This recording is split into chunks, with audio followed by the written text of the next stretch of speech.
Mi padre llamó a mi boda una vergüenza antes siquiera de molestarse en no asistir. Mi nombre es Sofía Beltrán, hija de un senador de la República que decidió que su imagen importaba más que ver a su hija mayor decir sus votos. El día que me casé, ya sabía que él y mi madre se mantendrían alejados.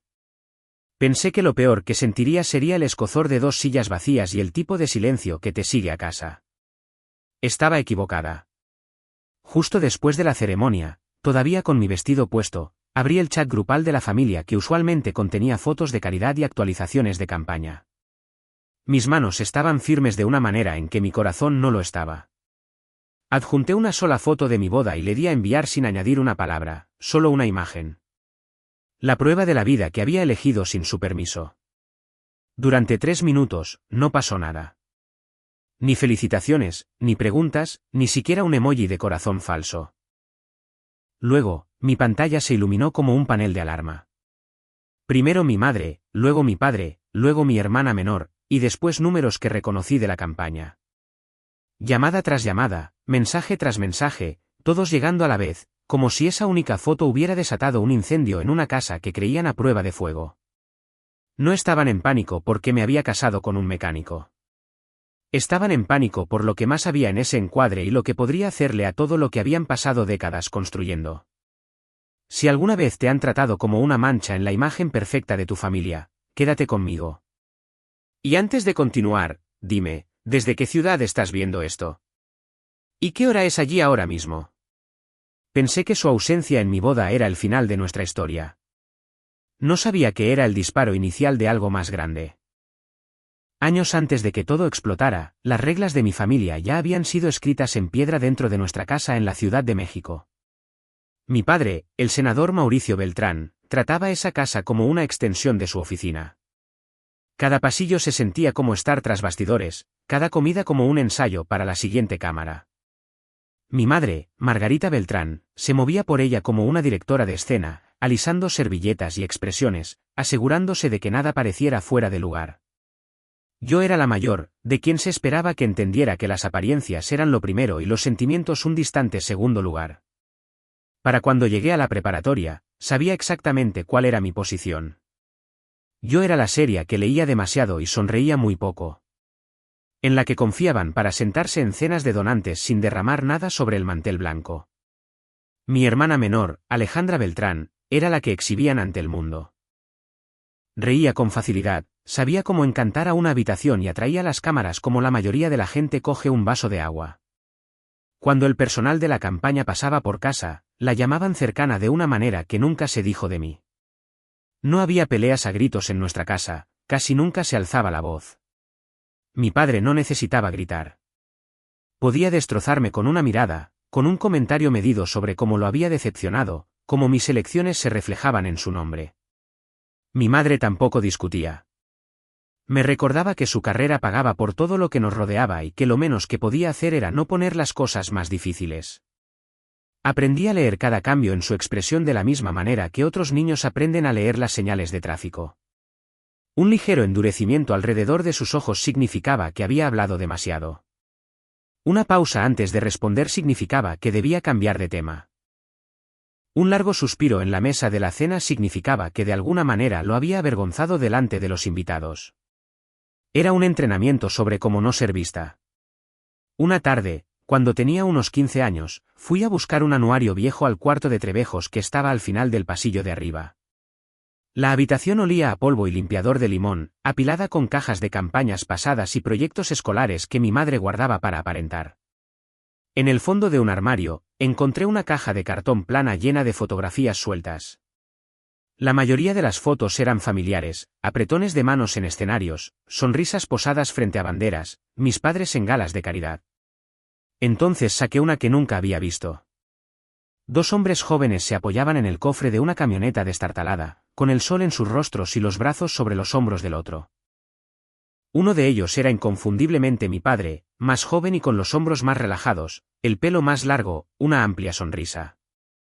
El otro hombre se parecía tanto a él que por medio segundo pensé que la foto tenía doble exposición.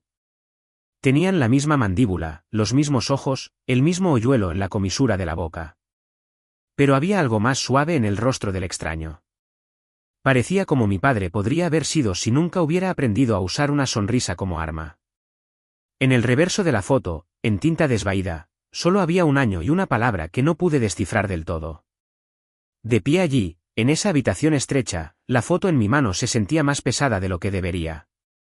No encajaba en la historia que me habían contado sobre nuestra familia. Nunca había oído a mi padre mencionar a un hermano. Nunca había visto a mi madre poner un plato extra en la mesa ni había visto a un hombre como este en ninguno de los collages enmarcados del pasillo. El sonido de los tacones de mi madre en el pasillo me sacó de mi ensimismamiento. Volví a meter las otras fotos en su caja, pero me quedé con esa. Regresé al pasillo, con el corazón latiendo más rápido por razones que aún no podía nombrar. Esa fue la primera vez que entendí que partes de nuestra historia familiar faltaban a propósito y que el hombre de esa fotografía había sido eliminado tan pulcramente como un rostro cortado de un marco.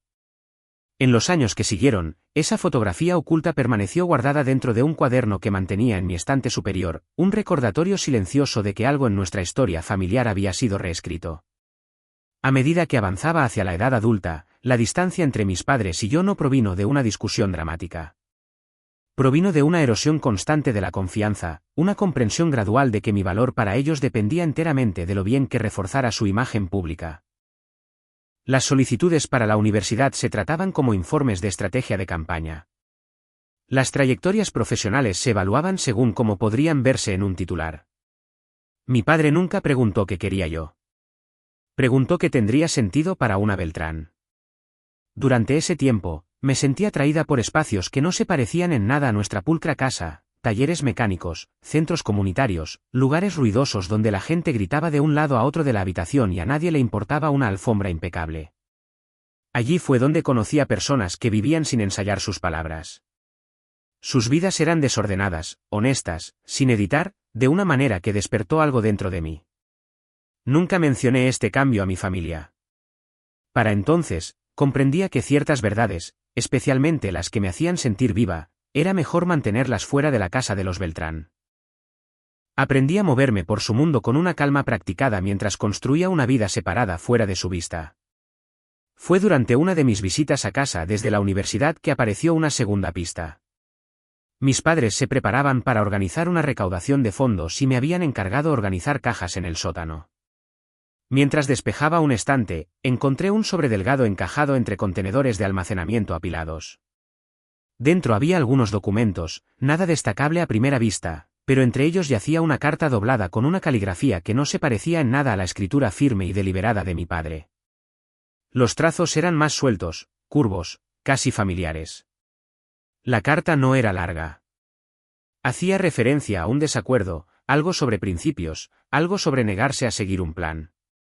No mencionaba nombres, solo iniciales, pero el tono transmitía un peso de traición.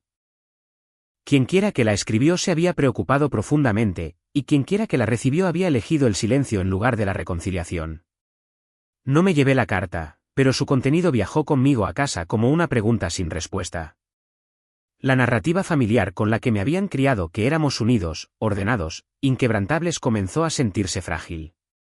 Por esta época, mi conexión con Emilio Cárdenas comenzó a tomar forma.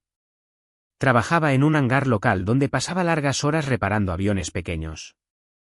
Lo conocí durante un proyecto de prácticas, y lo que me llamó la atención primero no fue su habilidad, sino la firmeza con la que escuchaba. Emilio existía en un mundo sin actuaciones pulidas. Valoraba la precisión, la integridad y la determinación silenciosa. Estar cerca de él se sentía como bajar de un escenario en el que nunca había elegido estar. Me encontré volviendo al hangar con el pretexto del trabajo, aunque lo que buscaba era la calma que se asentaba a su alrededor. Nuestras conversaciones fueron casuales al principio, y luego más profundas a medida que pasaba el tiempo. Hablaba de motores y soluciones y de construir algo desde cero, no de apariencias o alianzas. Sin decirlo nunca en voz alta, me mostró una versión de la vida donde la identidad no necesitaba aprobación para importar. Me di cuenta lentamente, casi a regañadientes, de que confiaba en él de una manera en que nunca había confiado en nadie de mi familia. Y esa confianza me hizo protectora con él, con el mundo tranquilo que estábamos creando al margen de las expectativas de mis padres. En ese momento, todavía creía que podía mantener ambos mundos separados, el que mis padres diseñaron para mí y el que estaba construyendo para mí misma. Aún no entendía que ya estaban en rumbo de colisión, puesto en marcha mucho antes de que yo tuviera la edad suficiente para reconocer las señales. Para cuando Emilio y yo decidimos casarnos, la distancia entre mi vida y la casa de los Beltrán se había convertido en algo permanente. La boda tuvo lugar en una pequeña capilla junto a un lago en las afueras de Querétaro, un lugar tranquilo con bancos gastados y una luz solar que se filtraba a través de altas ventanas en franjas suaves e irregulares.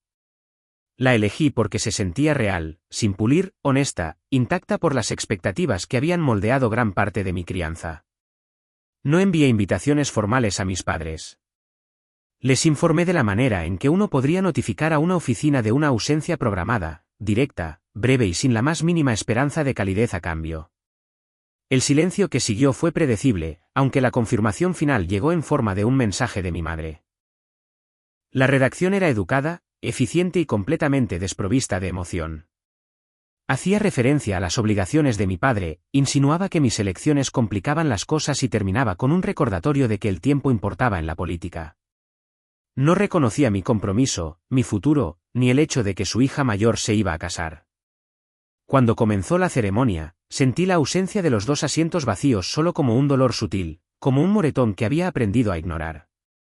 Las personas que llenaban la capilla no estaban unidas a mí por sangre, sino por algo más sólido, gente del hangar de aviación, algunos amigos cercanos de la escuela, los compañeros de trabajo de Emilio, individuos que se presentaron porque querían, no porque se esperaba de ellos. Y entre ellos se sentaba un hombre que había conocido solo meses antes, Tomás Herrera. Lo reconocí no por presentación, sino por el parecido. La misma mandíbula, los mismos ojos que el hombre de la fotografía que había encontrado años atrás. Aquel que nunca había pertenecido a la narrativa cuidada de mis padres. Cuando me encontré por primera vez con Tomás en un pequeño evento comunitario, no sabía su nombre. Solo sentí una familiaridad que inquietó algo dentro de mí. Más tarde, después de una breve y tranquila conversación donde reveló su conexión con mi padre, la verdad cruda comenzó a salir a la superficie. Tomás se comportaba con una confianza discreta, del tipo que no busca atención pero que hace sentir su presencia de todos modos. No actuaba como alguien que venía a reclamar un lugar en mi vida. Actuaba como alguien que una vez fue expulsado de un lugar en la suya propia. No pedí la historia completa ese día. No estaba lista para confrontar lo que ya sospechaba. En la recepción, celebrada bajo un dosel en el patio del lugar de trabajo de Emilio, deambulé entre grupos de invitados, sintiéndome más ligera de lo que me había sentido en años. Las risas surgían de mesas esparcidas con comida y decoraciones que no combinaban. Nada de aquello se parecía a un evento de los Beltrán. Sin discursos pulidos, sin fotógrafos, sin perfección filtrada, solo alegría real, descoordinada e imperfecta.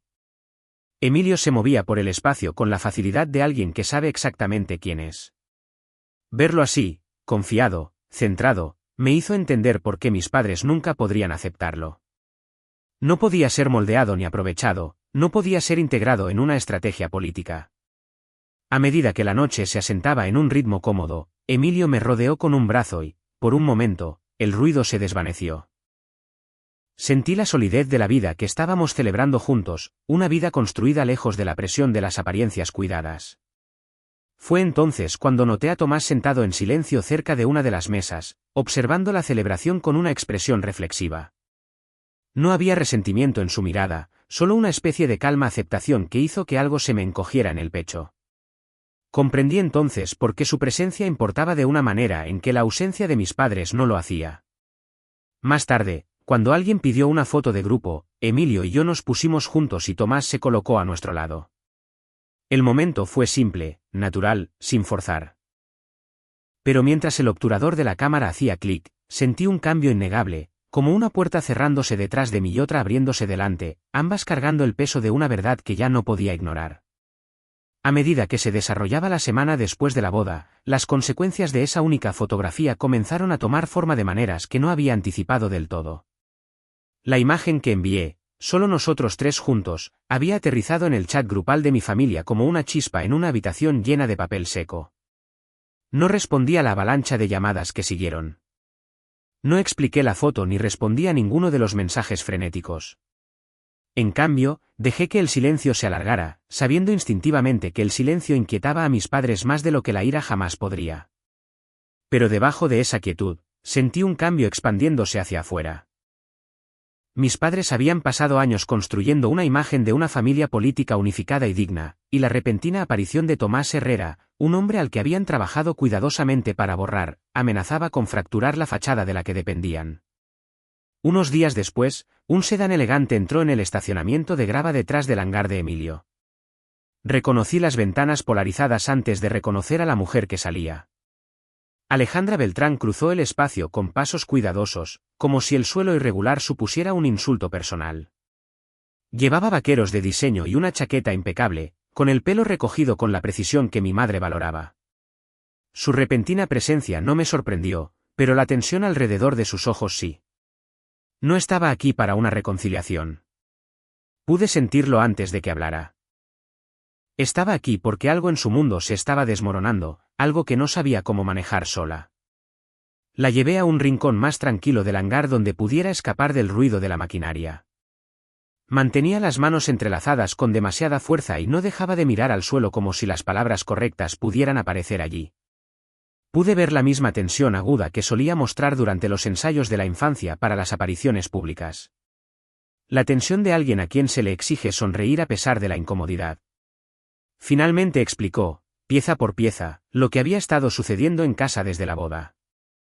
Las llamadas que ignoré no eran solo reacciones emocionales. Eran intentos de contención. Mi padre había estado en medio de negociaciones con un importante socio industrial, y la reaparición de Tomás había enviado ondas a través de redes que dependían en gran medida de narrativas cuidadas. Según Alejandra, ya habían comenzado a circular preguntas entre aliados políticos que recordaban fragmentos de viejos rumores, historias de una disputa familiar, una sociedad que se había disuelto sin explicación, un pariente que había desaparecido de la vista pública. La fotografía no confirmaba nada directamente, pero planteaba suficientes dudas como para que otros comenzaran a tirar de hilos que mis padres habían trabajado duro para anudar. Mientras hablaba, observé la cuidada compostura que intentaba mantener. A pesar de su calma practicada, su decepción era palpable.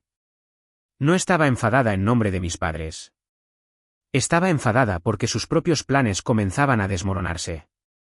Sus círculos sociales dependían de la estabilidad, y ahora el suelo bajo sus pies se estaba moviendo. Lo que más me impactó fue darme cuenta de que no estaba pidiendo claridad sobre Tomás ni siquiera sobre mi matrimonio. Quería que se restableciera el control, que se recuperara el equilibrio. Quería que yo volviera al redil el tiempo suficiente para acallar los susurros. No le ofrecí lo que quería. No suavicé lo que necesitaba permanecer firme. De pie junto al armazón del avión detrás de mí, sentí la diferencia entre el mundo que me había moldeado y el mundo que estaba eligiendo. El primero exigía silencio. El segundo dependía de la verdad. Para cuando Alejandra se fue, la tensión en sus hombros se había agudizado, y caminó hacia su coche con la postura de alguien que regresa a una vida que ya no reconoce. Vi el sedán desaparecer más allá de la valla de alambre, consciente de que su visita marcaba solo el comienzo de un desmoronamiento mucho mayor. Lo que se había puesto en marcha ya no podía ser controlado, ni por mis padres, ni tampoco por mí. En los días que siguieron a la visita de Alejandra, la tensión alrededor de mi familia se apretó como un alambre demasiado tenso. Las noticias comenzaron a circular silenciosamente por los círculos políticos. Pequeños murmullos al principio, luego preguntas más agudas dirigidas a la oficina de mi padre. No necesité una confirmación directa para entender lo que estaba sucediendo. Años de vivir en esa casa me habían enseñado lo rápido que se propaga la inquietud cuando una narrativa se ve amenazada. La reaparición de Tomás era más que un recordatorio personal de viejas heridas.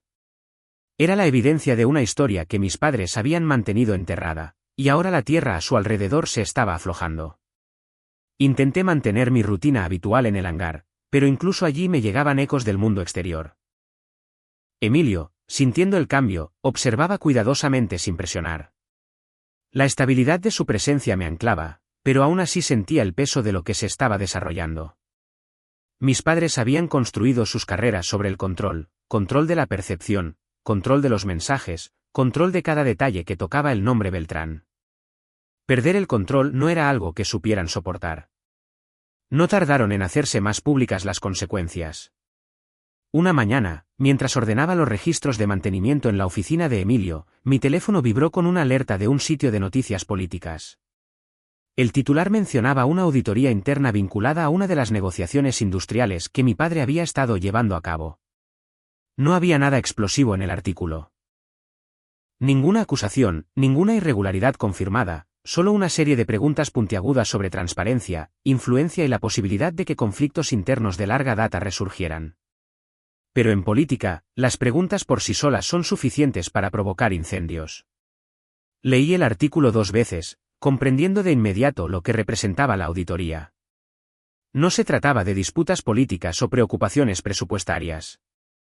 Se trataba de grietas en una imagen cuidadosamente mantenida, y los rivales de mi padre estaban aprovechando la oportunidad para ensanchar esas grietas. El artículo no mencionaba nombres más allá de los títulos oficiales, pero el momento era inconfundible. En el momento en que Tomás apareció de nuevo en mi vida y en la fotografía, viejas incertidumbres revivieron.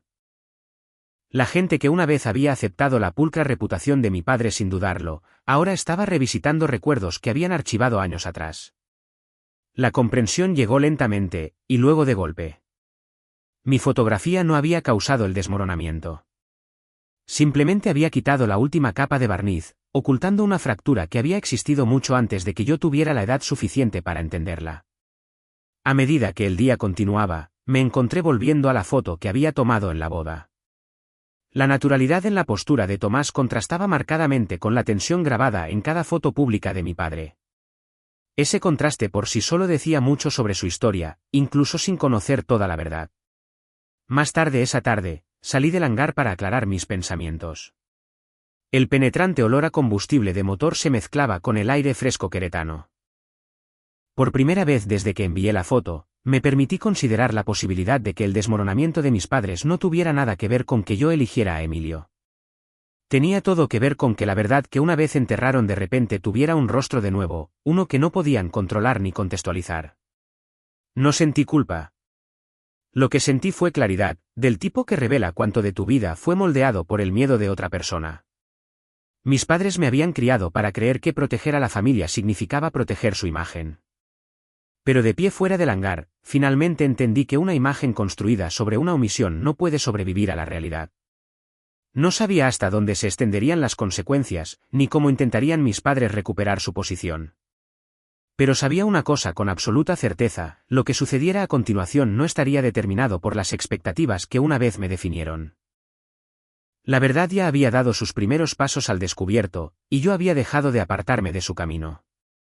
Para cuando las preguntas en torno a mi padre se intensificaron, sentí que la distancia entre nosotros había llegado a un punto en el que nada podía repararse. Una noche, después de un largo turno en el hangar, volví a casa y encontré un sobre deslizado bajo mi puerta. Mi nombre aparecía en el frente con la cuidadosa caligrafía de mi madre. Dentro había un breve mensaje pidiéndome que fuera a la residencia de los Beltrán para una conversación necesaria. No había disculpa, ni reconocimiento de la agitación que los rodeaba, solo la expectativa de que me presentaría porque siempre lo había hecho. Fui, no por obligación, sino porque necesitaba cerrar la última puerta que aún permanecía abierta. Cuando entré en la casa, el silencio se sintió más agudo de lo que recordaba.